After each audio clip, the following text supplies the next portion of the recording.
Subscribe करें हमारे YouTube channel साधना gold को और पाएं वीडियोस सबसे पहले। बेल आइकन दबाना ना भूलें। जब आप माता पिता संयमी होते हैं और गृहस्थी विधिवत चलती है तो आपके घर में किसी महापुरुष का जन्म होता है। हाँ, आपकी संतान कौन? धन्य है वो विवेकानंद की माता और पिता। धन्य है वो जिन्होंने ध्रुव और प्रहलाद को जन्म दिया। धन्य है उनके माता पिता जिन्होंने झांसी रानी बेटी को जन्म दिया, लक्ष्मीबाई को जन्म दिया। धन्य है। ऐसे महापुरुष गर्भ में कभी कभी आते हैं और उन्हीं माता पिता के गर्भ में ऐसे महापुरुष बेटियां और ऐसी महापुरुष उत्पन्न, हाँ, रानी दुर्गावती, अहिल्याबाई और तमाम कितनी हमारे भारत में देवियां आई। और महाराणा प्रताप तो, पृथ्वीराज चौहान तो, वीर शिवाजी, क्या क्या नहीं हुए। और चंद्रगुप्त मौर्य तो, चाणक्य, क्या नहीं। हमारा भारत कोई खाली थोड़ी है ऐसे महापुरुषों से। इनकी माताएं धन्य है जिन्होंने अपने गर्भ में ऐसे महापुरुष को रखा। कभी आप सोचते नहीं है कि आपके गर्भ से महापुरुष क्यों नहीं जन्म लेते? क्यों नहीं लेते?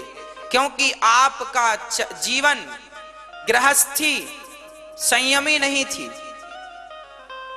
भक्ति प्रधान गृहस्थी हो तो महापुरुष का जन्म होता है, और भोग प्रधान गृहस्थी होगी तो भोगी ही पैदा होंगे। आजकल के बच्चे कैसे हैं? मैंने सुना कि जब दामिनी के साथ बुरा व्यवहार हुआ था, उस ग्रुप में एक बालक था जिसकी उम्र लगभग 16-17 साल की थी। वह 16-17 साल का बच्चा भी उस दामिनी के साथ दुष्कर्म करने में मौजूद था। कितनी उम्र थी? 16 साल।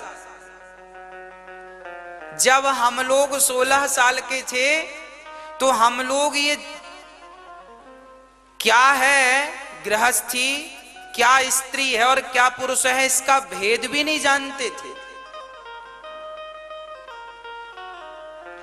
हाँ, हम लोग जब छोटे थे ना, 16-16 साल के, तो हम 16 साल के जब थे तो ये नहीं जानते थे कि स्त्री और पुरुष में अंतर क्या होता। सच कहता हूं, नहीं जानते थे हम क्या होती है स्त्री, क्या होता है पुरुष। माता और पिता जानते थे, बाकी पूरे गांव में घूमते थे, नहाते थे, तालाब में कूद कूद के सब नहाते थे, हम भी नहाते थे। और की तो क्या कहें, आज भी गांव के भोले भाले लोग 16 साल के लड़के तो सारे कपड़े उतार के तालाब में नहाते हैं। उन्हें पता ही नहीं कि सब क्या होता है संसार में। और ये देखो, संस्कार बिगड़ जाए ना तो 16-16 साल के बच्चे भी बताओ बलात्कार में सम्मिलित हैं। ये भारत का दुर्भाग्य है कि नहीं? कितना बड़ा दुर्भाग्य है। ये क्यों हो रहा है? इसलिए हो रहा है कि माँ बाप ध्यान नहीं दे रहे हैं बच्चों पर। इसलिए हो रहा है कि सही वक्त पर सही संस्कार नहीं मिले। इसलिए हो रहा है माँ बाप भी संयमी नहीं है। मैं कह सकता हूं कि उस बच्चे ने जो हरकत की, मुझे ये पता है कि उसके माँ बाप भी संस्कारी नहीं होंगे। क्योंकि आम के वृक्ष से फल आम का ही होगा, बबूल तो नहीं हो सकता। फसल भी बबूल की रही होगी तब फल बबूल का पैदा हुआ। माँ बाप भी कुछ उनमें कमियां रही होंगी, इसलिए ऐसी संतान उत्पन्न हुई है।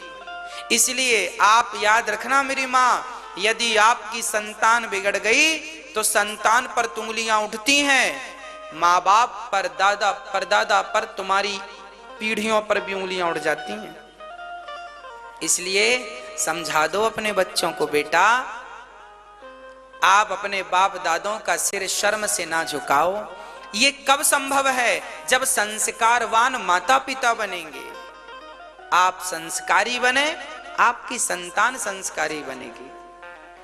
कुछ चीजें करके बतानी, एक संस्कार की बातें होती हैं और एक संस्कार करके दिखाना होता है, चरित्र में धारण करके।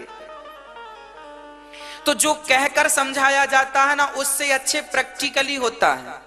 एक मौखिक ज्ञान होता है, एक प्रैक्टिकली ज्ञान होता है। आप अपने बच्चों को ये मत कहा करो कि माँ बाप की सेवा करो, आप खुद माँ बाप की सेवा करोगे तो बेटे देख देख के अपने आप सेवा करेंगे।